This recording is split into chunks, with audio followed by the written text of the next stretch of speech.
All right, good evening, everyone, and welcome for tonight's presentation. So, tonight we're talking about creating a vision for your permaculture project. Just from experience over the years, like I've been consulting through my own business, Save a Soil Permaculture. I'm the principal and sole director, and for the last, more than a decade now. And I found that there are projects that work really, really well, and there's projects that don't. And generally speaking, it's those that really engage in creating this vision in the first place that really makes a massive difference with regards to it, and especially not only just in the how it can look on your landscape or drawing at the different tools and techniques that you might want to apply, but even the way it rolls out as far as the implementation is concerned as well. It makes a massive difference because from that vision statement, we can actually build something greater that's leading into a full-blown permaculture design. Now, the only caveat I would put on that is just because it's a vision that we want doesn't mean it's what we're going to get. It's the first part of the design process is coming up with some sort of vision or some sort of goal articulation. And, as we go through the process, the other side of the coin is also observing and assessing the landscape. And just because we want something doesn't mean the land can support it. First off, we need to understand what we want. So therefore, we can actually push forward and start marrying the two together so we can get that relationship moving. And it can actually not only us support the landscape's needs, but it will also support our needs at the same time. A lot of people tend to talk about permaculture being sort of a no work system, or just go out there and you're sitting in a hammock and everything just magically happens. But I don't know a permaculture alive who doesn't start before sun and finish after sun. But the difference is that it aligns with what we want and what we do, and that's what makes the massive difference with regards to it. So tonight is about how we can actually create this vision. Right. So what I'm going to do is I'm going to go into share screen so we can actually pull up the presentation for this evening and we can begin. All right, so tonight, like I said, is about creating a vision for your permaculture design. All right. Like I said, just through experience, over the years, I've encountered people who have really embraced this process, but I've also encountered clients who just, oh, Michael, I just don't have time. I don't have time to do any of this. And I can absolutely tell you the difference in the projects is chalk and cheese. And so spending a little bit of time, and we're only going to be talking over this or going over this for about an hour. And like I said, this will be recorded and sent out to everyone so they can have a look at it. But also going through that process for yourself. And I invite you and encourage you to spend a little bit of time going through this process so we can actually create that vision for your project so before you move forward. All right, so why vision comes before design? It helps us understand why a clear vision is essential before you start making design decisions. Otherwise we're just randomly throwing tools out on a landscape. You could be a herb spiral, a swale, a banana circle, the classic three that a lot of people tend to bring into permaculture, or it could be a food forest or a syntropic system or a market garden or a kitchen garden or a potager garden or whatever. There's a plethora of composting systems as well, but that doesn't necessarily mean it's going to make the design work. Permaculture is about the connections between the elements and the systems and relationships. And it's not just a relationship between the elements and the system. We are a big element within that system. So how is it going to resonate with us, and how is it going to help us make design decisions? So without a permaculture project can become a patchwork of good ideas that don't really work quite well together.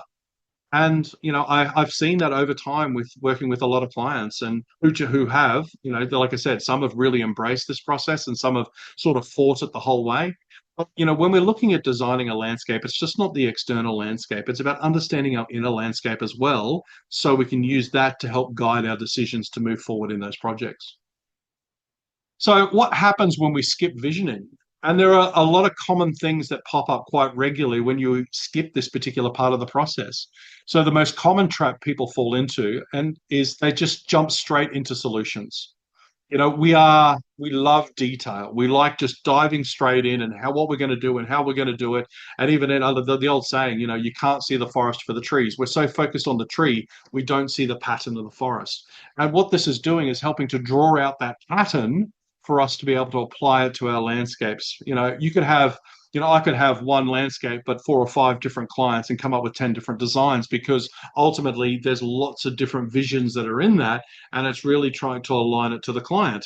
And so when you're doing it for yourself, and spending that little bit of time, whether with yourself or with your family members as well, or anyone who's part of that design, it's really interesting to see what people's wants and needs and desires are, and then see how that can work together with the landscape to really draw out the most.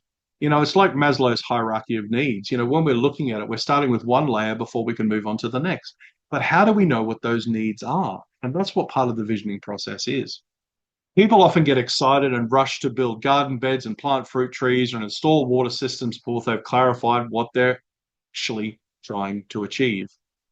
You know, the observation stage in the permaculture design process is exciting. Everyone's really getting into it, and oh my God, look at all of this. We're observing the land, and we're getting all sorts of ideas. And then when it comes to the design, drawing it up and creating that pretty picture that we can put on the wall and say, look, I've got a permaculture design, and this is going to be amazing. And then the implementation side of the project, where you build the garden beds and plant the fruit trees, and oh my God, if things are moving forward. But ultimately, management is forever. And so we really need to consider that management in mind, not just for us, but also beyond us. We're looking at designing systems, not just a landscape design. Permaculture design is looking at not just for the now, but a level of legacy that can come into that. So rather than just rush straight in, spend a little bit of time, even if it's a month, be two, depending on your time frames, and really diving into it. But what that can do is really draw out a lot and actually give us a target to aim for our designs. The result, okay, so a mix of elements that might work individually that don't really support the bigger purpose. So again, we're just throwing ideas out on a landscape. And like I said, from the past experience, there are some clients who have not embraced the process at all. And, things are just randomly put out there. And we actually spend a lot more time trying to fix it than actually the energy that went into it in the first place, because things have had to get moved. There's lots of soil, there's lots of garden beds, whatever it may be, because, ultimately that vision wasn't drawn out in the first place. Over time, this leads to frustration. And as there was one project I was working on. There were 17 different trees that went in, and I think over a 3-month period, I moved them 4 times for the client, because it was getting very frustrating for them, but also for myself. And ultimately, the design didn't work because they just would not engage in this visioning process. Things are harder to maintain. They don't meet your needs, and they also just don't feel right. Really coming down to that gut sensation, that gut feeling. And it's like, listen, it's just not working for me. And if it's not working for you or doesn't feel right, then you don't want to engage within that process. You don't want to engage with those elements. You don't want to, because it's just, nah, I'm just going to ignore it and walk away. So again, going through, and this is what can happen when you skip that visioning process. And it's like building a house without a floor plan. If you just start randomly throwing up rooms, how's it going to actually end up? You might end up with a kitchen where the bathroom should be. And, so sort of, again, we're going to have to going to take a lot more energy to step back and actually revision that and redesign it to go forward, rather than just spending a little bit of time in our visioning in the first place. I once worked with a client, and so this is a case study that I had. I once worked with a client who had planted dozens of fruit trees around their yard. They just got so excited by the whole idea and getting fruit trees, and this is what we're going to do, and this is how it's going to happen. And they went out and spent a fortune and got it out there. But once they started thinking about what they wanted, and part of that was about actually creating a community gathering space within their property, they realized that those trees were exactly where where they actually wanted seating, shade, and pathways. And so, again, had to spend a lot of energy to dig out those trees and move them. And then we'd go back through and, recreate the space, and putting in pathways and shade, and other trees for more shade and seating and that sort of stuff. So there's a lot more energy and money and resources that we use than were actually necessary. And it actually took us a few months to do, because there was quite a lot going in. And when you're looking at the cost of fruit trees these days. So a decent tree is anywhere between $40 and $60, depending on where you're going. You don't want a cheap one, because if it's cheap, generally speaking, what's wrong with it?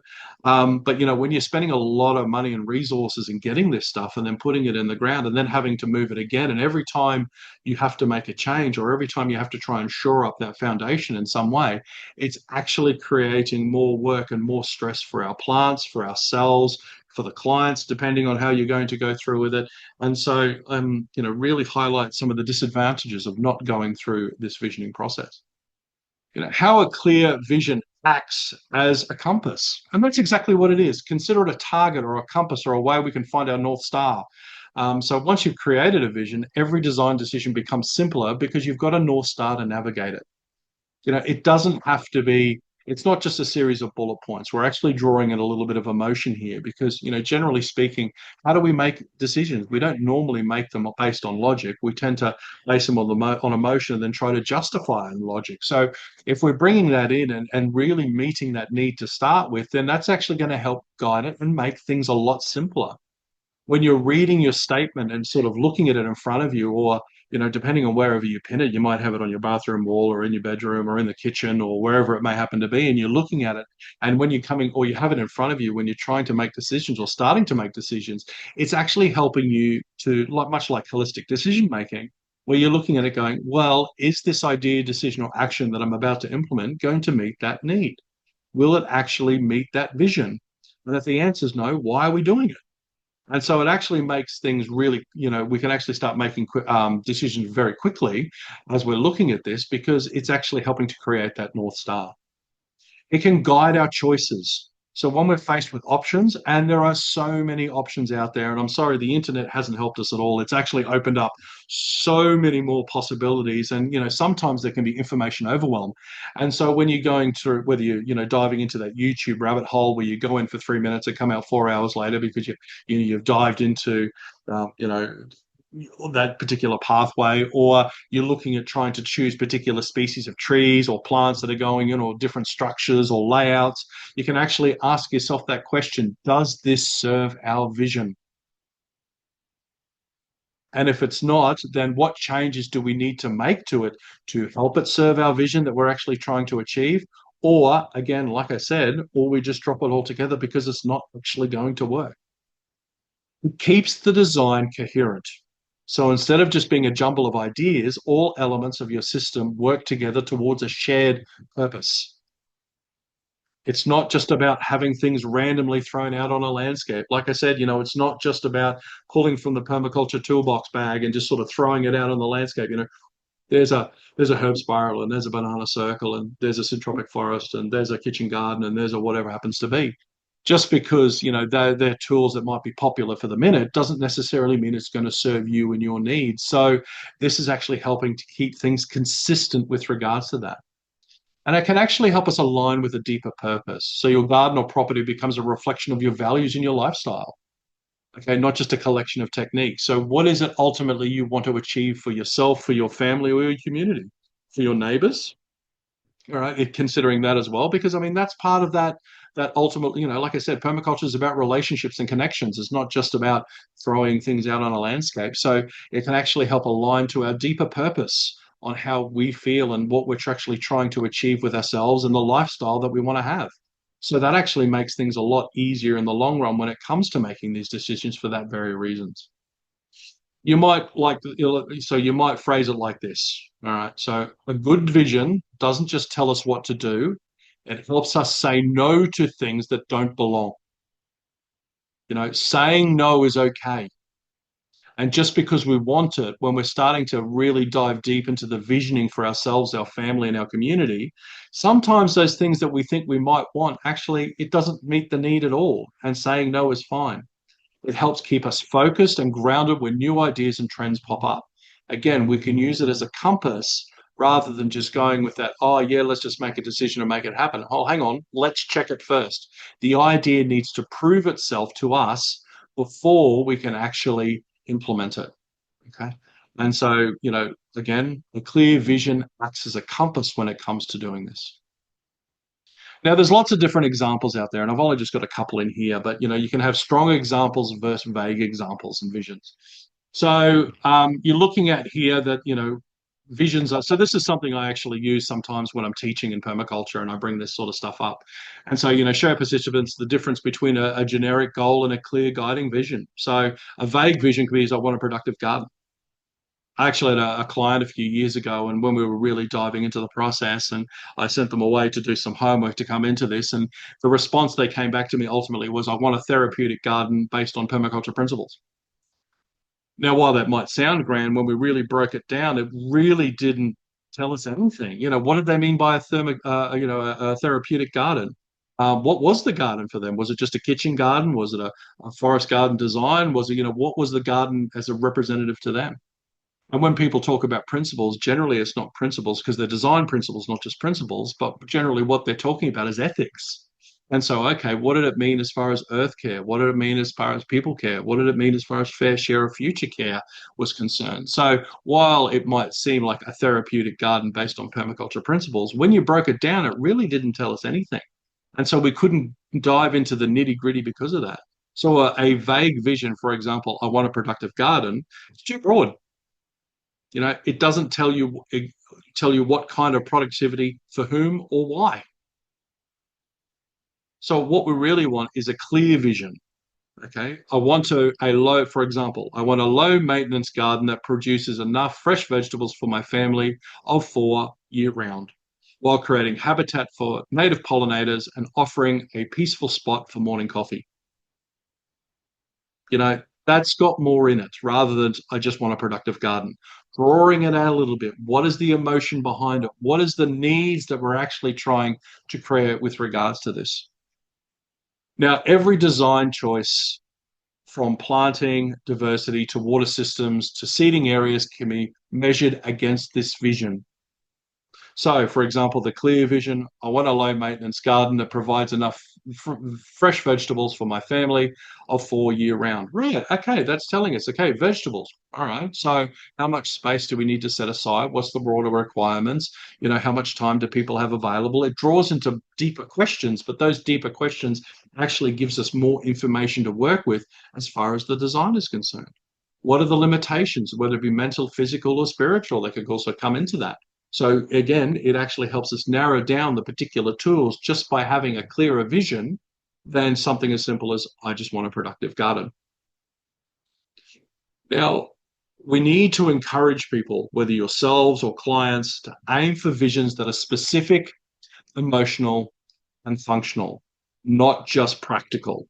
It's a trap that you can fall into. It's just having it all practical, but really, sometimes we've got to step outside the square. Sometimes we've actually got to get a little bit creative within that space, and that's where we start bringing the emotion into it. That's where we start looking at functions rather than form. So that way we can actually get a clearer. Well, believe it or not, it actually helps clear up those muddied waters a little bit to help guide us in making decisions for that future productivity, that future thriving design or project that we're actually working on, whether it be social and or environmental.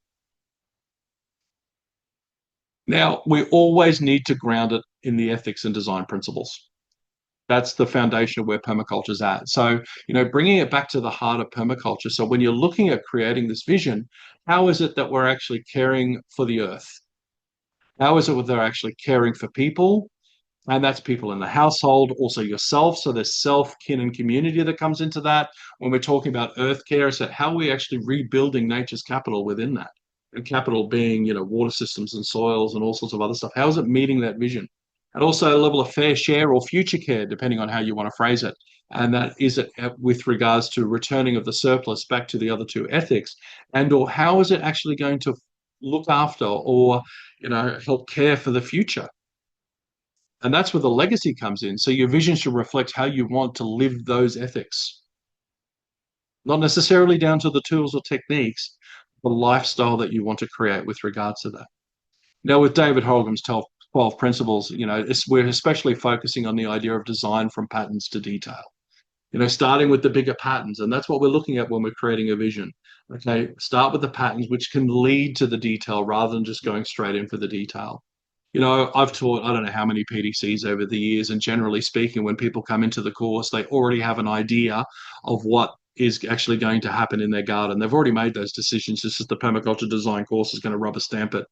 And it's interesting to note that by the end of the course, how much that's changed with regards to the way they've made decisions and what's going in when they're using these tools to help guide it.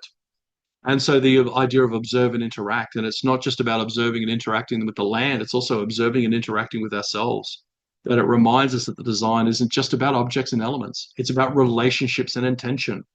It's about strategically applying ourselves so we can actually build that system that's actually going to support the life that we want. Whether you're looking at a level of self-sufficiency or spiritual well-being or however it is, or whatever it may be. Visioning is how we observe ourselves. Now, it's not an easy process because we're actually looking at ourselves, and it's not something that we do particularly well, and it's not something that we're taught particularly well either, I think, over the years. I think it's getting better. But really, we tend to brush over this sort of stuff, but we need to understand what our needs really are. What are the goals? And I'm not just talking about goals for the landscape. It's what are your goals, right? For your family, for life, for work, and thinking about how that can be applied so that the landscape or the design that we're building can actually help support that, whether through creating a stress-free environment or that Zen moment or whatever it happens to be. And what are the values that we actually hold dear to ourselves? And so that can actually help build that. And we need to do this before we start thinking about shaping the land, the way we're going to be bringing in these elements to actually do that happen.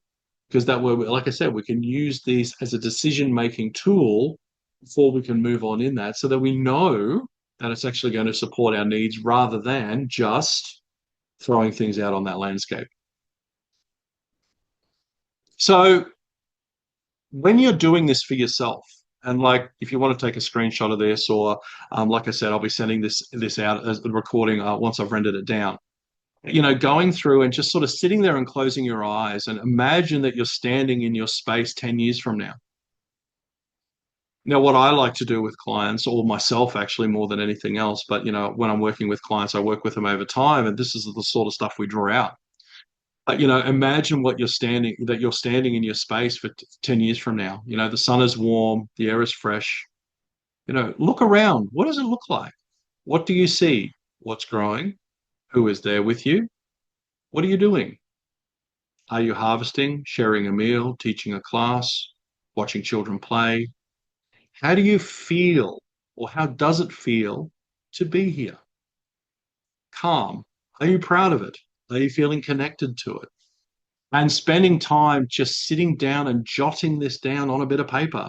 Now, the reason I say paper, to get away from the computer, go out and sit in the space and imagine what it could be like. And then that's helping you to create a mood, or a mood board, as it were. And so that way it's giving you that feeling of what you might like the space to be like. So therefore, in the long run, that's what we're aiming for. Now, the reason I say mood rather than looking at particular tools, and sometimes I've said to people in the past, and I say this to some PDC students, is go onto Pinterest and copy pictures and all that sort of stuff, but think of it only as a mood board, not as the garden will look like this, because there's so much more to consider. There's soils and climate and water and a whole heap of other things as well, but it's setting the tone for what your vision's going to look like.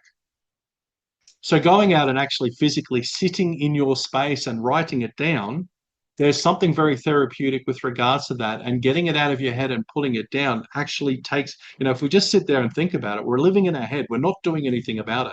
But the simple process of writing it down, all of a sudden, it moves it to the next level. And then we can look at it, and you might, and there's stuff I've done in the past where I've done this and I've sat there and I've looked at it and gone, writing it out, it sounded really good in my head. I flowed when I got it out, and I read it back to me and I went, that is absolute rubbish. Ripped it up, put it up, move on. But it wasn't until I got it down before I looked at it and went, actually, that's not going to work.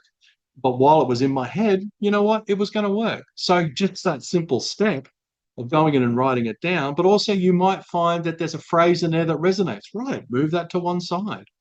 Have a look and think and expand upon that. And don't just do it at one time a day. Go out there and sit down and, explore the space several times a day over a couple of weeks. Write things down. Imagine what is possible, not just what is, but what could be possible. And that's helping to build that vision. A clear vision isn't an optional extra. It's not something that we just give a cursory glance to. It's the foundation of everything else. It's why when we start our design process is why we start with the vision, because it helps guide everything else. It's how you design a space that truly supports your life, rather than just filling a space with plants and structures. It's easy just to place things out. That's the easy part. but really finding things that's going to align with you and what you're actually ultimately trying to achieve with that. And that's where the visioning comes in. And like I said, just spending some time imagining in that. Be creative, jot it down, and then have a look. Read it back to yourself. Does it align? Does it feel right? If it doesn't feel right, work on it again or start again or whatever it is. But going through that process. So digging deep, looking at the values, needs, and dreaming big. Okay. It's not just about what is, it's about moving beyond plants. What plants do I want? Believe it or not, that's the easy part. When you're looking at different trees, one of the biggest questions I get from a lot of people is, especially when it comes to food forestry, is what can I grow? And it's like, well, really, I work with about 12,000 different plants. There's a lot that can actually grow, but what is it you're actually going to eat? That's where working with yourself or working with a client or whatever happens to be, that's the plants and the choices, and that is actually the easy part.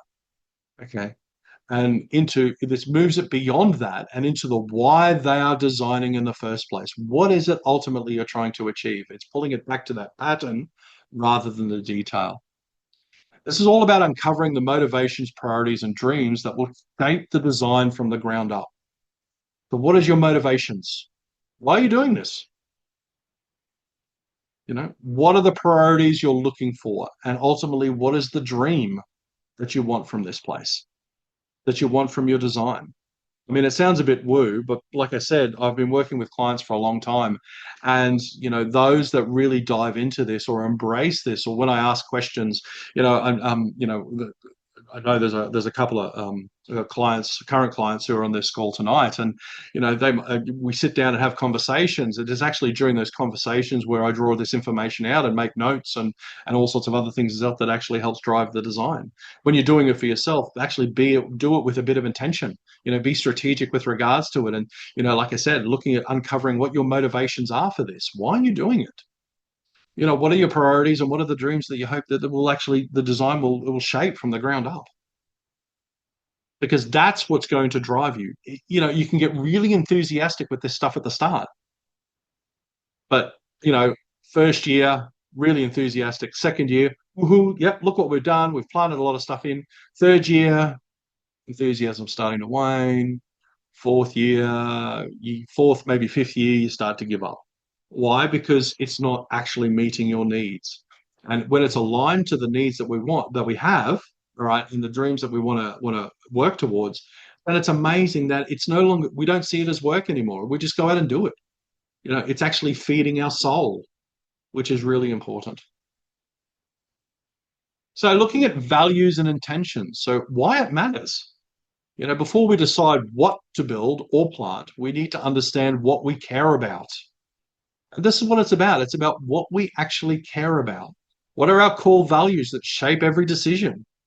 Whether it be family or the environment, or there's a whole range of stuff with it. When I'm teaching holistic decision making, we generally talk about the primary, the secondary, and the tertiary decision makers. We tend to think ourselves, I'm the decision maker here. But realistically, you could have a bank loan where, what? That's a decision maker. You could have children. That's a decision maker. You could have family and friends and parents and grandkids or whatever happens to be. They're decision makers within that. So ultimately, what do we care about? Our core values shape our decisions from species that we choose and the way we interact with the land. Without identifying them, we risk creating a system that's functional but not truly fulfilling. Yeah, okay, it works, but it's not fulfilling. It's not feeding our soul. So really understanding what we care about, and that's part of that value and intentions. Values are anchors for the design. They're often invisible but deeply powerful. They reflect who we are and what you want this space to mean to their life and your life. I mean, this sounds very utopic and also very high level, but that's where we've got to start. We can drill it down as the process moves through, but starting with that, go wild with that creativity, but really understanding what your core values really are. If your design is a tree, for example, your values are the root systems. It's holding things in place. They keep the whole system grounded, nourished, and stable, and they guide the direction. Everything above will above the ground will grow. So it's the root systems that we're setting in. It's like an iceberg. You only see the top 10%, but everything else is under the water. But that's where all the magic happens, is under the water. It's the same with permaculture design. It's not just the tools and techniques that we go out and see when we go visit someone's garden. Like I've said, whether it be a kitchen garden or a herb spiral or whatever, it's actually the decisions behind that and the intentions and the connections that actually make it a permaculture design. And it's the same with this, understanding our values, understanding what we really care about, and then moving forward within that. Like I said, it's like a tree. It's the root systems. It's what we don't see rather than what we do actually see. So some of the prompt questions that you can use to ask yourself. So, ask yourself to reflect, and, generally speaking, 3 to 5 values are sort of what we look for. I actually use 6, and I'll be bringing up my goal articulation that I use, and I touch on it from time to time. Well, I update it from time to time as my life changes. But also, there's a series of values that I design towards as well, and I've got that in here, which I'll bring up shortly. But when you're doing it for yourself, ask yourself to reflect, on 3 to 5 different values by answering questions such as, what matters to you most in life? And how can the space that you're living in or designing reflect that? So it could be connection or resilience or abundance or creativity or even simplicity. This might be singular words, but they're actually saying a lot. How do you want the space to support your life? Is it a sanctuary?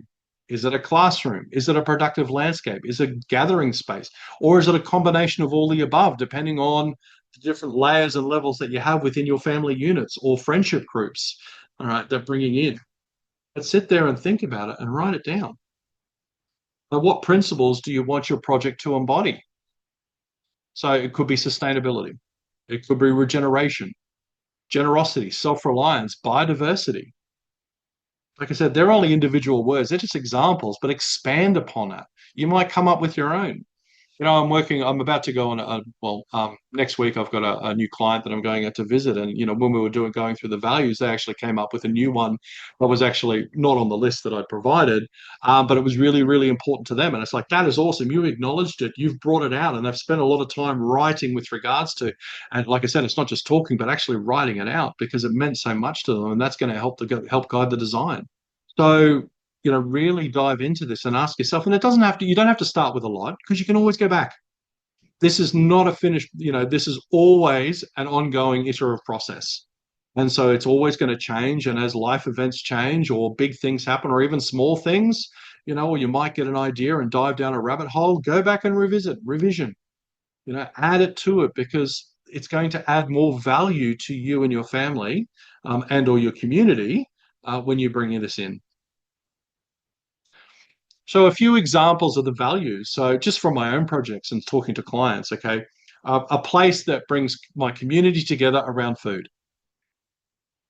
That's a simple value that they had. Okay. Some wanted a resilient, low input landscape that thrives even when they're away.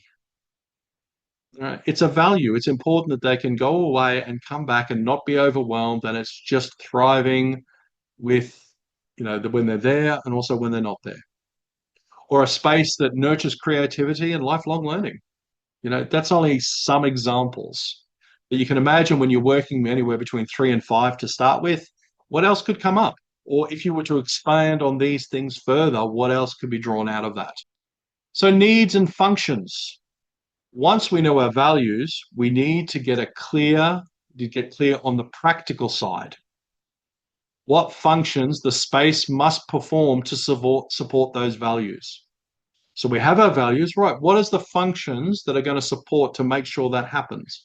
So you might have your goal articulation in the center, for example, and then you have your values on the outside of that, right? And then from that, what elements or what functions are going to support that?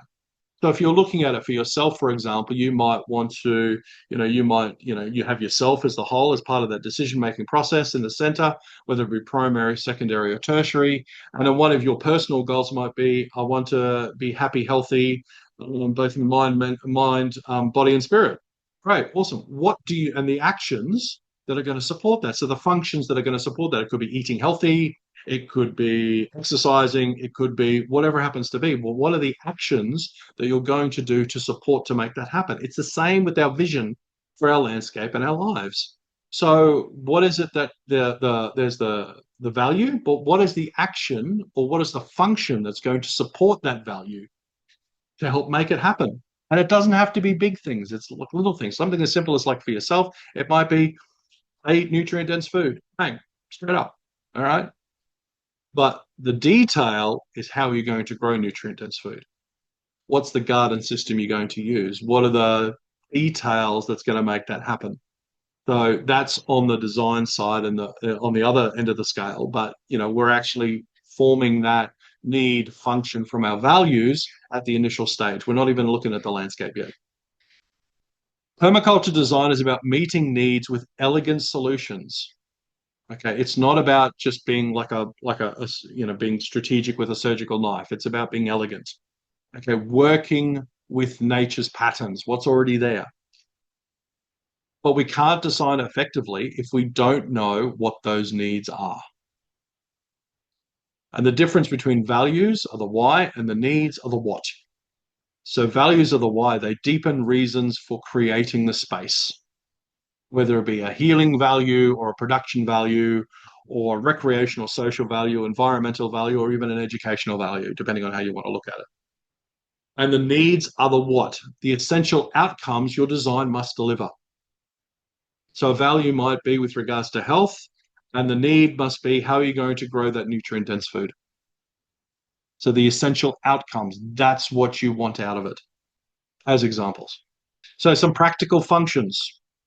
Okay, growing vegetables, fruits, and herbs, or capture and store water. We're not talking different tools or techniques. We're just talking the functions. Provide habitat for beneficial species. Create shade or windbreaks.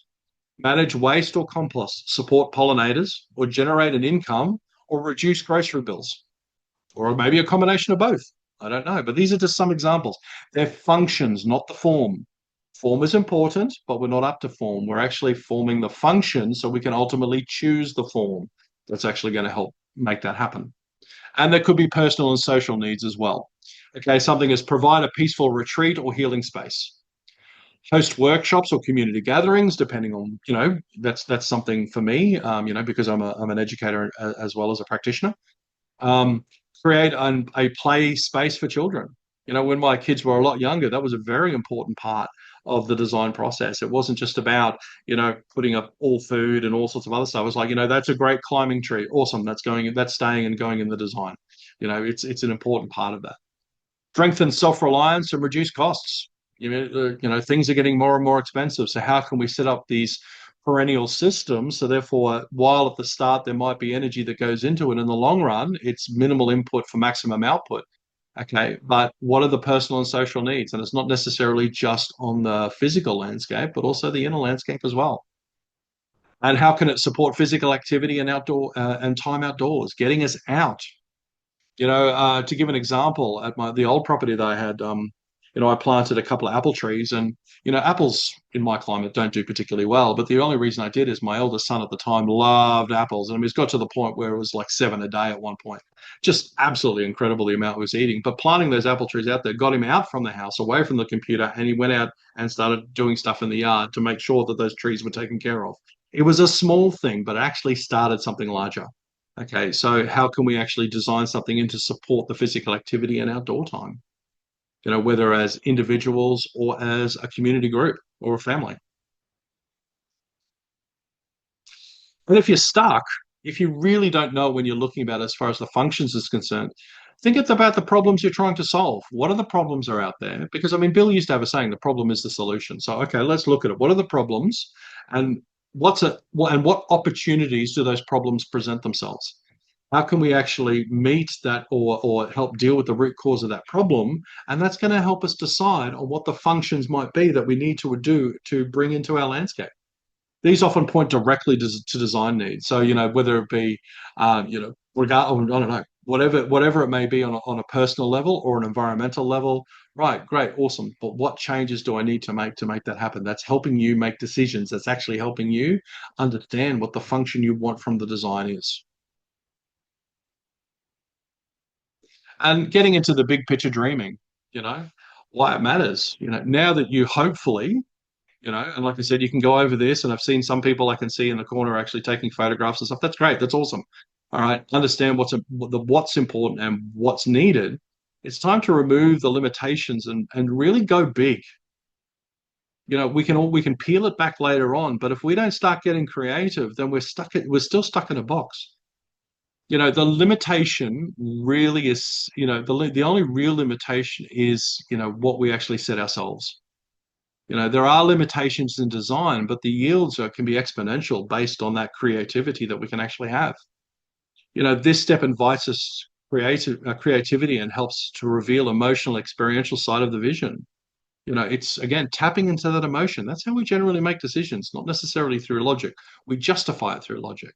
The part that makes it inspiring, when, if you, what I find when I'm doing it for myself is when I'm reading and it gets to the point where the hairs on my arm start standing up and it's like, whoa, that's hitting a nerve. That's obviously feeding something because I'm actually getting an emotional response from it. That's my target that I'm aiming for. And I encourage you to suspend practical constraints, budget, time, and space. It's all wild. And, I've had this conversation a lot with clients recently where, it's like, oh, but my budget's only small. But you know what? One tree a week is still 52 trees over the course of a year. And you do that for 2 or 3 years. It's amazing how much you can actually get planted. You're spreading out the time, you're spreading out the budget, you're spreading out the management as well. It's the same with the garden bed. I mean, during COVID, a lot of people got really, really excited. And, again, I'm going to use 52 as the number, but, put in 52 square meters of garden bed straight up. But what they've just done is created a massive amount of work for themselves, and they've spent a lot of time, effort, energy, and resource to make that happen. But if you do 1 square meter a week, that's still 52 at the end of the year. And that 1 square meter, you dig it, you organize it, you compost it, you get it ready, you plant it out, and then that's it. And then the next week you do it again. And then the next week you do it again. You slowly, the old adage, how do you eat an elephant? One mouthful at a time. You're slowly but surely doing it, but that's actually helping to build that dream. I encourage you, and so dreaming big doesn't mean to be a final design. Design never ends. I don't know if anyone comes into permaculture or you come into this thinking that there's an endpoint. Actually, it doesn't, because life constantly changes. And the final design principle creative that David Holgram has is creatively use and respond to change. Because the only thing that is permanent is change. And so we need to constantly adjust and bring that into the equation. So it doesn't mean it's the final design will look exactly like you're coming up with, because you know what? Life doesn't work that way.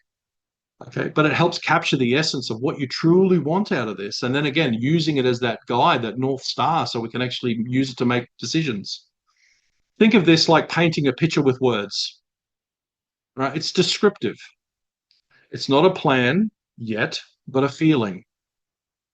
We're trying to describe what we see in 5 years' time or 10 years' time. And like I said, go out there and vision that, imagine within the space. What the ideal version of your space, if nothing were stopping you. And, the only real limitation, like I said, is time. You might have to learn propagation skills if it comes down to plants, for example. And, when you start propagating, you're saving yourself a massive amount of money, but there's a little bit of time involved. So, you can go out and purchase it all and it costs you thousands and thousands and thousands of dollars, or you can spend a bit of time. Like I propagate on average about 10 plants, up to 10 plants a day, but that is 70 plants a week. And then when you extrapolate then again over a 52-week period, that's a lot of plants. But it doesn't take me long to propagate those 10 plants a day. Now, not all of us survive, but if you are strict about it and you're disciplined as far as doing it, you're actually saving a lot of time, effort, energy, and money in the long run. So, there is really the limiting factor is what we set ourselves, the boundaries that we set ourselves with regards to this. And some prompt questions that you might have when you're looking at bringing this together is like, don't just write it. I mean, some people like to draw or sketch. You know what? Do that. Take photographs. Use some of the online programs like um, Pinterest, for example, just to get some ideas for a mood board. If everything were possible, what would your space look like in 10 years' time? If it was possible. Now, it might mean it might not get there in 10 years, it might be 20 years. But let's think about what is the possibilities. What kind of experience would happen there? So think about the experiences, not just the visual. So, the family meals, it could be conversations. It could be friends coming over for a long table lunch. What wildlife might be sitting there watching you, whether it be the cheeky butcher bird, or the magpie who's warbling, to try and get some food, or the wallabies over in the distance waiting for your vegetable patch just to get to the right point so it can come in and sit on it and have a good munch. Whatever it may be, write it down. What are the seasonal celebrations? What are the teaching experiences you want to have as a learner within that space? How would you describe the atmosphere? Is it peaceful? Is it vibrant? Is it abundant? Is it alive? Is it playful? What sights, sounds, and smells and textures are present? So bring in some of that sensory garden experience, because it's not just the visual that we have. We've got five senses. Let's use all of them. Certain things are flowering and certain scents at different times of the year, or even sounds, whether it be from birds or other things. The trickling of water from your bioponics unit downstairs. That's what I'm listening to at the minute as it's out my window. But I find it actually really quite calming, a water feature that's actually doing that. So use sensory language. I hear the buzzing of bees in the herb garden. I smell citrus blossoms. I feel cool shade under the canopy. It's not, it's providing shade. It's, I feel cool shade under the canopy. And we've written it as if it's already happened. Not it will, it has. The more vivid your imagination, the clearer the design direction will be. All right. So shaping your vision into a statement. Turn all the ideas, feelings, and priorities that you've uncovered during this so far into a clear written statement that can guide every decision going forward. So we're creating what's called a goal articulation. This step transforms vague dreams into a practical tool, one that can refer back to throughout your permaculture experience or building your design or your project, whether it be social and or environmental. Okay. Now, we're going to go through this, but then I'm going to give you some examples on how it can actually look. So before you start writing, let's look at the vision, what a vision statement is and what it is not. So it needs to be clear and inspiring. A good vision statement should be easy to understand and energize the read to read. All right, it doesn't matter who it is; they read it and go, "Whoa!" It sort of smacks them in the forehead. That's the sort of feeling that you want to get from it. It should paint a picture of the desired future, not just a list of goals. It is not bullet points. We're writing it as an emotive paragraph, as if it's already happened. Okay, like I said, it's not it will, it's and it has, or it is rather than it has. It is. Right? We're manifesting it. Anyone reading it should get a sense of what matters most to you and why. Now, it's not necessarily something you have to share, but this is about creating the goal for yourself. Describe the why and how it feels, not just the what. Most people focus on the what. I want vegetables. I want a wicking bed. I want a herb garden. I want fruit trees. I want compost. All right. But really, a powerful vision explains why and how it feels. I want to grow nourishing food that sustains my family and builds deeper connection to the land. Wow. That's getting much more out of it rather than I want to grow vegetables. Feelings give the vision heart and direction. They ensure that the final design nourishes the soul as well as the soil. It's feeding you as well as feeding your landscape. Okay. And that's where the magic happens. When the design itself, as it's rolling out across your landscape, is actually feeding you, that's where, when the enthusiasm starts to wane, the love of it starts to come in because it's feeding it on so many different levels. And also, it needs to be broad enough to guide and specific enough to be useful. This is the hard part. When you write within your goal articulation, for example, I want an apple tree, you've just committed to an apple tree. Or in this instance, an example that I've experienced in the past is, I'll plant 3 citrus trees. Well, you know what? You've just committed to 3 citrus trees. When you start doing the land assessment, you might find that your land can't support citrus or can't support an apple or any other reason. So it can't be too specific. Okay, but your vision should guide decisions for years to come. So avoid being narrow and overly technical. Try and keep it broad again if you can, but avoid being so vague that it's meaningless. Like, I want a nice garden. No, let's get a bit more emotive than that. Aim for balance, broad enough to allow creativity and evolution, but specific enough to make choices easier. You're not going to get this right in the first go as you're going through. It'll take a few iterations for you to get there. This is not something we're taught. We're generally taught to write passive. We're not and present and not and present tense. Where what we're looking at is if we're writing for that future context as if it's already happened. All right, but also we're bringing emotion into it as well, and it's present tense in that future moment. So some examples of some statements. So a vague one, I want a productive garden with lots of plants. It's weak because it has no clear purpose. There's no feelings involved or direction. It's just, I want a productive garden with lots of plants. It doesn't help you decide on what productive actually means and why it matters to you. So what we're looking for is something along the lines of a garden is thriving, low maintenance ecosystem that provides fresh seasonal food year round. It supports native wildlife and offers peaceful gathering space for family and friends. It nourishes our bodies, deepens our connection to nature, and inspires a slower, more intentional way of living. We can actually draw a lot out of that while it's not actually committing to anything specific. Why it works. It expresses what? The food production, the wildlife habitat, and the gathering space. It explains the why. Nourish, connect, and inspire. It conveys how it should feel by thriving, peaceful, and intentional. It's ticking all those boxes, so it's going to resonate with us, which means it's actually going to help us guide and create future decisions rather than just the vague one, if we go back a little bit, where I want a productive garden with lots of plants. That's actually not telling us anything. So drafting your vision statement, so now it's time for you to pull everything together that you've got and you've built into a draft vision statement. Now I say draft, so it's not your final product, okay? Do not worry about making it perfect.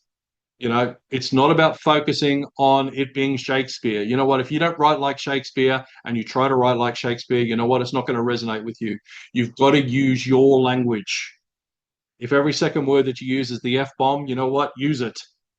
It's not for anyone else. It has to resonate with you. It's a living document that will evolve over time. And that's it, a living document. Like our design, it's not just a design, it's a living design process. It's constantly changing and evolving and adapting. Think of this as writing a compass, not a map. It doesn't need every detail, but it should point you in a particular direction every time you need to make a decision. That's what we're aiming for with our statements. All right. And so the way that can look, okay, when we gather the ingredients, we're inviting people or the participants within the design, okay, whether it be family, friends, just yourself, whatever it happens to be, to look back over the notes that you've made and look at your values and intentions. What are your practical and personal needs? What is the big picture dream that you're aiming for? These are the raw materials, as it were, much like if, say, for example, you're trying to make steel or smithing iron, you need raw materials to be able to do that. This is the raw materials that's actually going to help build that vision statement. All right. Now, using a template, some people sort of, where do I start? I'm finding it a little bit difficult. So a simple fill in the blanks framework just gets you started. So you might just start with this and then expand on it later. So our space is a place where, and fill in the blank. It supports, fill in the blank, fosters and feels. And so just starting with that and then expanding upon it. So, you might write something and then it might not resonate, but what it's done is you've put pen to paper and you've started. It's the main thing. You're not going to get it right the first time. I encourage you to play with words as well and adjust the structure if needed.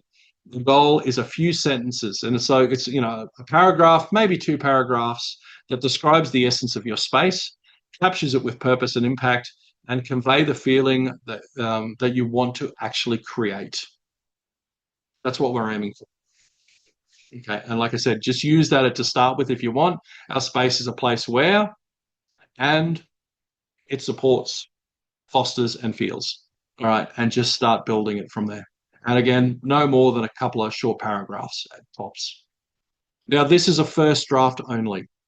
It's not the final statement. You just keep going over it again and again. I encourage you to read it aloud. So once you've written it out, read it aloud, hear it. If it inspires you, then you're on the right track. If it feels flat, okay, why is it feeling flat? And maybe you need to include more why and feeling language, right, to make it to lift it up a little bit more, right, so it's resonating with you. A well-crafted vision statement is more than just words; it's a design tool. It becomes the benchmark against which all measure every decision, from what plants you choose to how you'll actually use the space, whether it be a recreational space, a long table, outdoor kitchen, whatever happens to be. Mhm. Whenever you feel stuck or unsure, returning back to your vision will help you stay aligned with the deeper purpose of the design. So always keep it available and nearby when you're making decisions, because that way you can always check with it. Even, I used to carry mine around even when I went out to start looking at things for the design, for the property, or whatever happens to be, and I would actually pull it out and have a look at it before I made the purchase or before I decided on what I was going to do, because that way I would have it with me and I could read it and see if it actually fit. And if it didn't feel like or look like it was going to be right, I just moved on, you know. So this is the goal articulation I have. Okay, now there's been a version of this that's followed me around for years. Okay, so the this is what ultimately, and I tweak it about every 6 to 12 months, or if something major happens within my life, then I go back and I tweak it again. Okay, our home is a sanctuary that is alive with abundance. It provides us with our daily needs and is active with wildlife, who joyously interact with our landscape.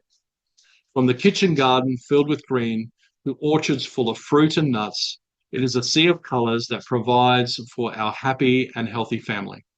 It gives us a sense of peace, relaxation, and productive activity that can only be provided by that single word, home.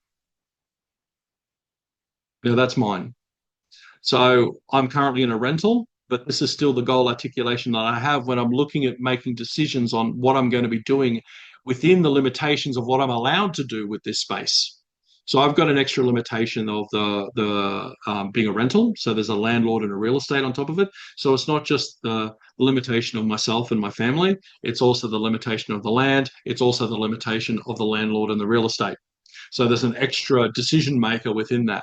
But whatever it may be for you, like I said, this is just mine. It's short and sharp. It doesn't actually commit to any particular species or any particular tool or technique.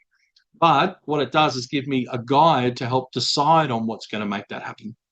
And then coming into the values that I'm looking at. So we talked about, coming up with your goal, but also recognizing your values. So there are 6 main values that I generally work with. And that's the same with clients. And sometimes we draw out another one, like I have recently with another client. There was a 7th one that they drew out because it was really important to them, which is awesome. They recognized that it acknowledged it. And so, rather than just bullet points, which you can do with this one, again, just writing it out in a very similar fashion. So it's sort of emotive. We're drawing into that. So I start with a healing value. All right. Our home will promote physical activity and healthy eating. It will be a place of healing, providing access to nutritious, fresh food, as well as medicinal plants. The garden will provide a psychological and spiritual benefits, offering a sense of purpose and comfort, as well as peace and relaxation. So the design for me, that's an important part for that. So there's a social value as well. It's not just about the physical assets or the plants or everything else. There's a social value. So to be a space to gather, socialize, and relax. The garden will foster cohesion by bringing people of all ages and cultures and abilities together. I'm an educator, so having something designed that actually other people can come in and interact with that space is also important. The design will provide an opportunity for the family to become part of a team, to work together, to feel a sense of achievement. That's the social value that we were aiming for. So the production value, which is the physical asset you're looking at getting out of the design, the level of self-sufficiency, as it were, to provide the family opportunity to produce seasonal produce, fruit, herbs, and flowers, which Tucker improve soil fertility will be improved through composting. Pests will be controlled through companion planting. Just keeping it simple. The education value. The garden will be a space of learning, encouraging intergenerational knowledge and sharing and exchange. Knowledge will be shared through hands-on experience, experimenting, skill sharing, and the delivery of workshops to the community. Again, I'm an educator, so that was something that needed to come in. But you might go, rather than looking at the teaching value as far as education is concerned, you might look at what is it you want to learn, not just now, but in the future. And then designing the systems that are required to help support that into the design, so therefore it's there in place for when you're ready. The recreation value, okay, to create an opportunity for passive and active recreation. The garden will be a place of physical activities such as gardening, play, and art. It will offer a place for children to play while also being a space for performance, art, and craft. The home will be a place to sit quietly, to read, or spend time alone. So it's ticking lots of different boxes in there for different reasons. Environmental value. Okay, this is more along the lines of think globally so we can act locally. To directly support efforts towards regenerative food systems, providing an opportunity to implement environmentally friendly production practices. The diversity of plant types found in the home will also provide habitat for wildlife. So again, while I've got my goal articulation of being here, which is very, very broad, there is some specifics in there as a target. The values dive a little bit deeper on specific ones. So again, it's about acknowledging what it is that's important to you and dive a little bit deeper within that. That's going to help you decide and ultimately choose what is the functions that is going to support that value in your design. And then we talk about bringing it all together. So what we're looking at is anchoring your work that you have done so far and bridge the gap between your vision and action. So what's the bridge that we're building? This is where they begin to see how their statement isn't just a piece of writing. It's a foundation of what will shape every design choice that you make from here, from this point forward. So that goal articulation and values I have with me. I have it in a prominent space normally when I'm making a decision. So therefore it's in my mind as I'm making decisions to move forward. So it informs design decisions. You need to remember that your vision isn't the final destination. It's a compass that you'll use for everyday decisions. It becomes the reference point for how you design, what you include, and why you make each choice. Break this down into practical examples so you can actually see that there's real world applications. So, for example, looking at plant selection, so real world application. So, looking at your vision could be self-reliance and food sovereignty, might be on staple crops, diverse perennials, and storage-friendly varieties. So, you're starting to make decisions based on, for example, self-reliance and food sovereignty.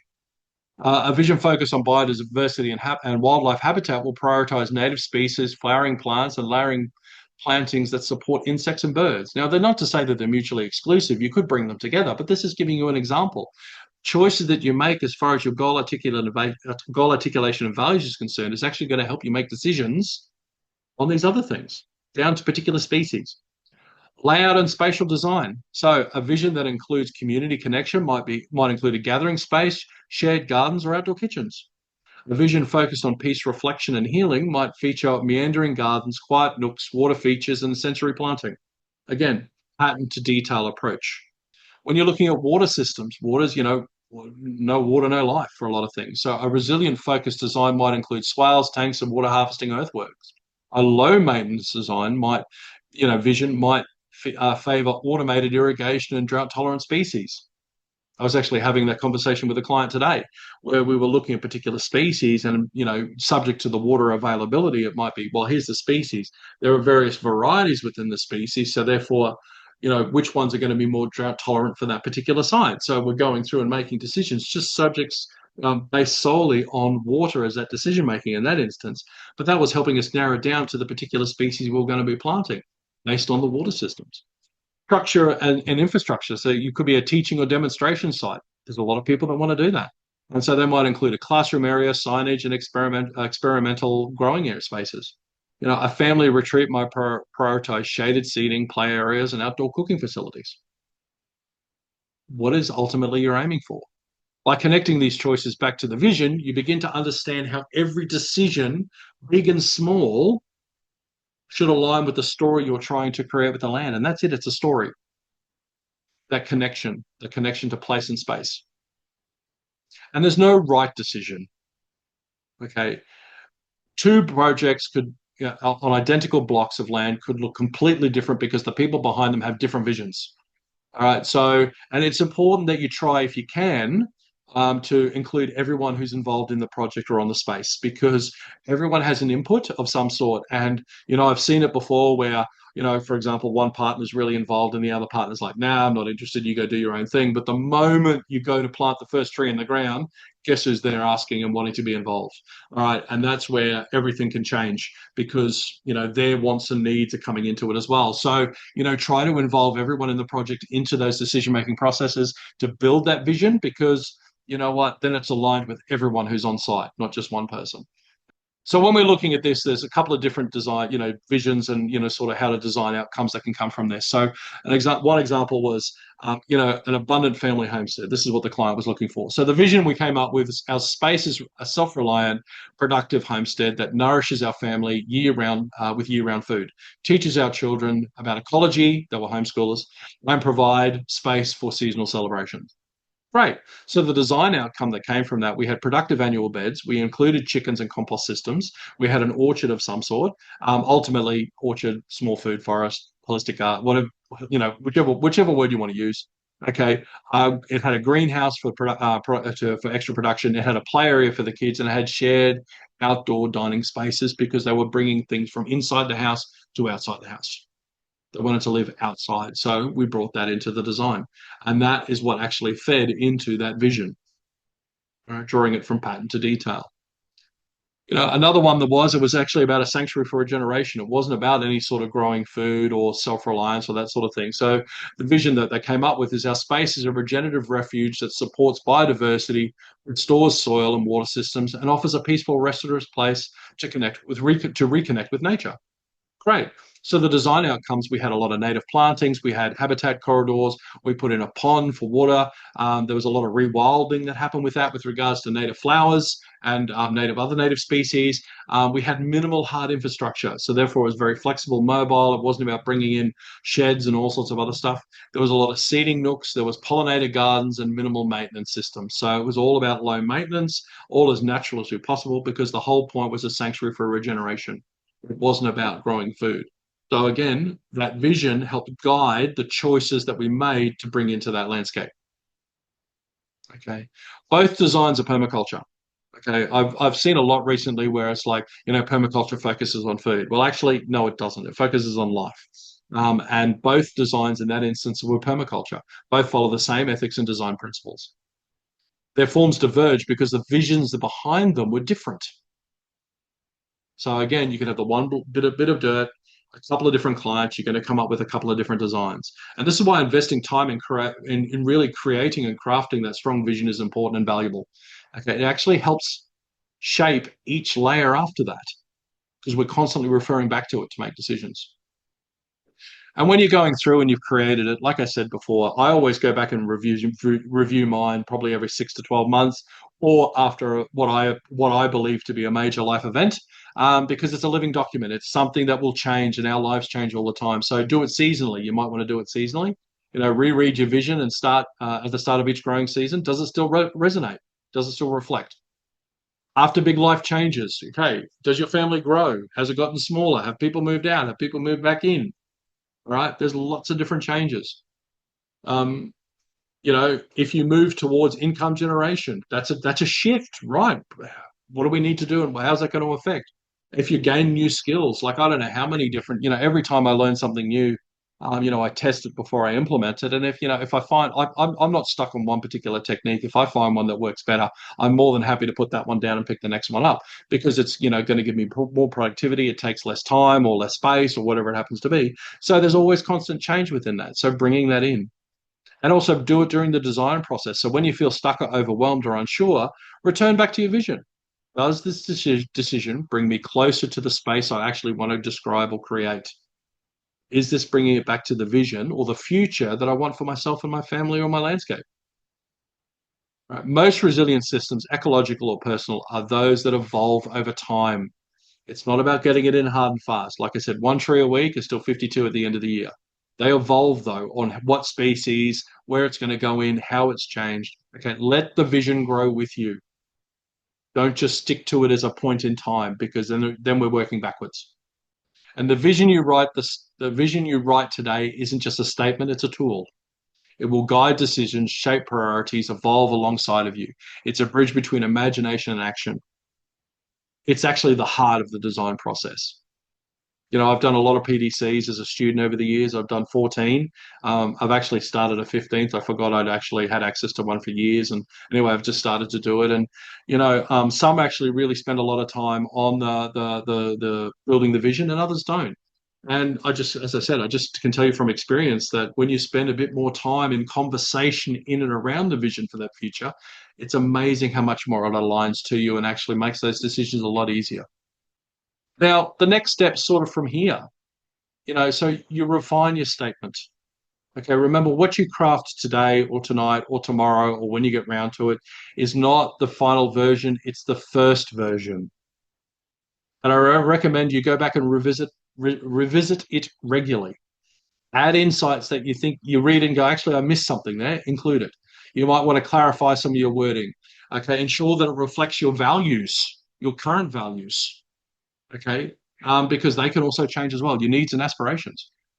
And also keep it visible. I've said to some clients in the past about, printing it out, putting it out and putting it in the kitchen. And the reason I say in the kitchen is because you're there all the time and it's there right in front of you. Or maybe you want to use the bathroom mirror or in your bedroom, whatever it happens to be. But keep it visual where you are all the time. I used to keep a copy down in my garden shed as well because I was down there a lot. I used to keep a copy in my propagation house because I was there a lot as well. And so I was there and I could always look at it and just glance at it, and it would actually help me make decisions in what I was doing in the moment, because it's like, will this actually help me? What I'm doing, will it help me get to where I want to be? Okay, so keep it visible. Some people have sort of said, I said, put it in the kitchen. They're like, no, we don't want it in the kitchen. It's like, well, put it somewhere that is prominent that you will see it every day.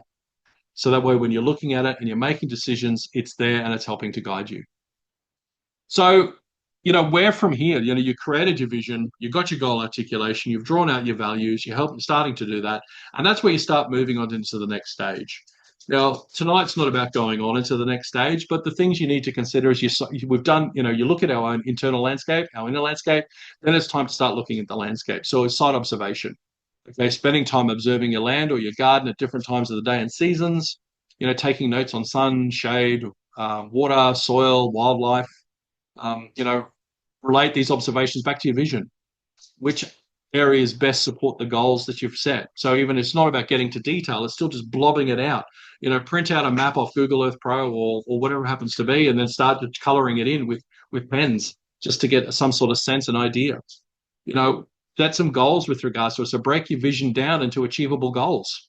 So you've got your vision, you've got your values, right? Let's break it down into bits. So therefore, where we can start working on and slowly work through. So you've got your short-term goals and your long-term.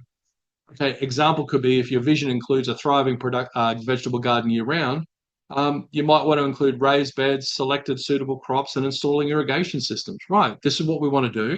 Let's break it down into steps to make it happen.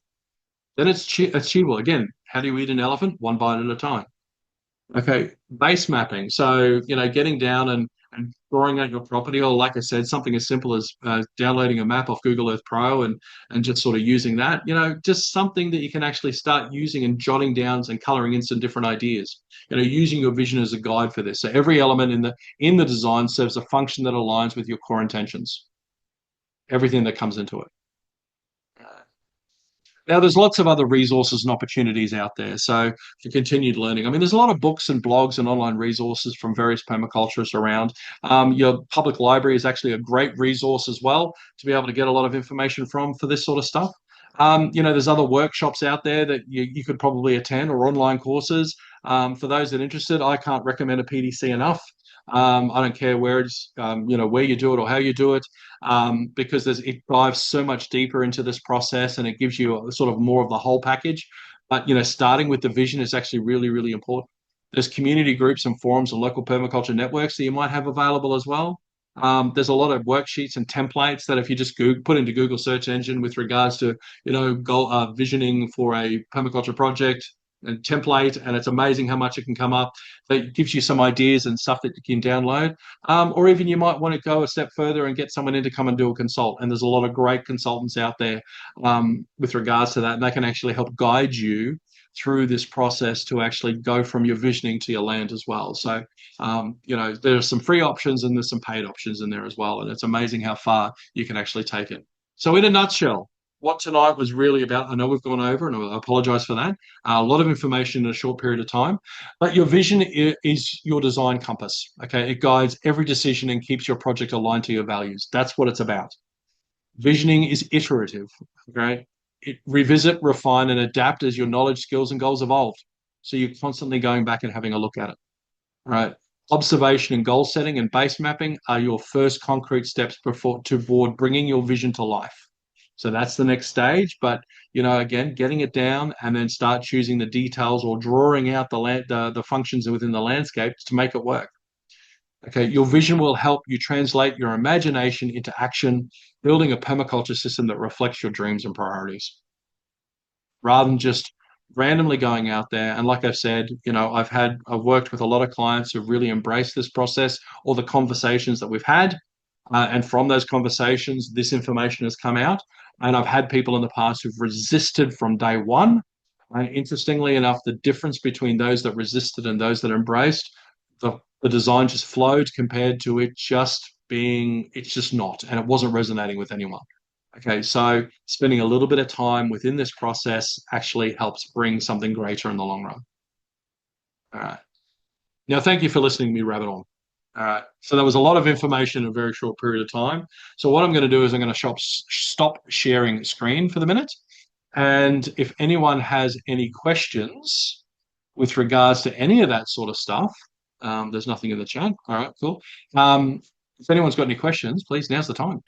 So Michael, I was interested to hear how you're currently in a rental, and I am too. Except when I moved in, the landlord is a friend of mine, and he said, "Bronwyn, it's your place. Just do whatever you want." And I thought that's great. Okay, I can go nuts. Mm, But now, it's sort of come to light that we're probably going to be moving from here in about 3 years, um, and so I need to factor that in. mm, That I'm not gonna like I started with a design and I implemented as much as I was able to with the resources that I had, but there were still lots of ideas that I haven't been able to get into place now, and I'm having to rethink all of that. But now if I'm sort of planning, like, so I guess preparing for the next place. mm, um I guess that the power of that vision, I can see that being really transferable from one property to another. mm. Because it's pattern only. You're not going into a Hmm. lot of detail. So, with the difference between where you are and where you might end up landing is that while the goal articulation might be the same because it's very broad, there will be tweaks because it's a different Hmm. space and a different place, but the tools that you use on the landscape will be different. Yeah. And it could be something as simple as the landlord the new landlord that you have, or the real estate, actually, well, they might not let you do some things. It's like, well, I have to get creative within that Hmm. to be able, or the soil could be different, or there's different considerations that come in. So while we Yeah. have our vision, we need to align it with what the landscape can actually do, or in this instance, the limitations of the real estate and or landlord, and and then find the edges, use edges and value the marginal, Hmm. on how that we can actually make that work. So yeah, Yeah. and sometimes the answer is no, and that's okay. There's a lot of stuff I'd like to do here. I'm not going to, because I know, eventually when I do have to move, and that will happen at some point, at some stage, because it always does. Um, I don't want to lose it or leave it behind. I have planted stuff in the ground at previous rentals, and one of the first things the landlord did was charge me and then removed it because they didn't Yeah. want it. So there's a loss of resource in that as well. So we've got to consider that. But yeah, no, these things are eminently transferable from one site to another. Just taking into consideration any changes that happens in that move. Hmm. Yeah, Absolutely. cool, Fantastic. awesome. Thanks, Bromwell. Anyone else? No, nothing for you, Katrina. No, Evelyn. Not really, because it's only been a couple of days since we thrashed it out most recently. So Yep. still looking at water tank options, and yeah, it's Mm. changed so much though. How long have we been working on it? 9 months, 10 months? I think I'll have to look it up. December. I don't remember, Pretty but sure yeah, it was something along those December lines. last year. So, um, you know, 10 months and several things have changed drastically. Not always because I chose for them to change. Mm. But it seems like the longer I leave a next step, um, oh, the more I can see that it wasn't the right place to do that. So Mm. it doesn't seem to have been, oh yes, that was absolutely the right place, and now you should definitely get on and do it. It's always like, oh no, that wasn't a good spot to do that, and I'm glad I didn't do that yet. Mm. Mm, absolutely. Yeah, taking a bit of time and just constantly referring back to those conversations, those visions, those ideas, and then testing it. So, again, for me, coming from a holistic decision-making background, and so, just because we have an idea doesn't necessarily mean it's a good one. We need to test it, and it needs to prove to us that it's actually going to work. So test it first. And then if through that testing process, it's like, no, okay, it's going to work, great, awesome. But also during that testing process, like you said, give it a bit of time, and it's like, actually, no, it's going to work better over there instead. And that's can actually help align. And because once some of these systems are in, the energy that's going to require to move them at a later stage is huge. And so, again, and then we're going backwards, and so spending that little bit of time early on makes a massive difference. Absolutely. Yeah. Cool. All righty. Okay. Well, everyone else has left. So obviously they got from the something from what they needed. But before we leave, if we could just go around the room virtually, sort of one word on how you feel with regards to tonight and tonight's presentation. I've really enjoyed this. I love the depth of knowledge that you've shared. It's been really great. And if it's okay, when the video becomes available, I'd like to share it with my community garden as well. Yeah, absolutely. Listen, yeah, I'll send out. I'll once I've rendered it down, I'll send out. I'll put it up on YouTube and send out the link to everyone, and you can share it around if you Yeah, want or whatever else. Yeah, no, great, awesome. Thanks, yeah. Paul. Okay, there we go. Yeah, so yeah, thanks, Michael. That was really fantastic. I'm very look. I've played around and fiddled with a bit of permaculture. I've got a great veggie garden, but yeah, no particular design. It's sort of been added on to a little bit by little bit over the years, and I'm really looking at how I sort of go where I go from here with a plan. So this has given exactly what I need for right now, because I've been sort of standing on my back veranda and looking at my space, and I have been envisaging what I would like, but yeah, this gives me some concrete tools now to actually get something down on paper. So yes, I'm inspired. Thank you very much. Awesome. Thank you. Yeah. Great. And can I ask you one really quick question? Yeah, of If course. if you bring somebody on board like yourself to actually help with the process, what sort of outlay would you expect to pay for? Really depends. Yes. That's a permaculture answer. It depends. The level of engagement. Yeah. Anyway, we can talk about that later if you like. But there's lots of different avenues. Like just for myself, I offer different levels of consultancy. Yeah. Some are just initial verbals. Come in with a bit of research and some templates and really help you draw out as much as we can within a certain time frame. But then, like for example, I'm working with Evelyn over 3 years as Yeah. an example. So, that's a Yeah. very So different, and we dive so much deeper and, come up with an implementation and education and other stuff as well. So there's different layers within that question, if that okay. makes All sense. right. Yeah. But Absolutely. what I can do is I can send out the link to my consultancy page and you can have a look at the different Okay. layers. Yeah. That'd be And that'll great. give you a rough idea on sort of the different levels and layers and outlays. Yeah. Beautiful. Thank you. No, you're welcome. Yeah, cool. Evelyn. Yeah, it's interesting timing for me because there's going to be some major changes next week. The reality is going to really bite when I get a big hole in my backyard. Mm, I think I experienced a moment of a much clearer visual of 10 years' time down the front. Mm, And it looks a little bit different to the initial picture, but that's probably partly because you gave me the map with the blobs of trees printed on it the other day. yep.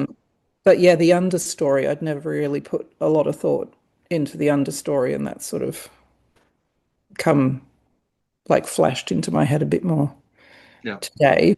I know I probably do have the bones of it, but I haven't written it down. And it's definitely a vision of that. But Mm, I can see the value of not tying that down.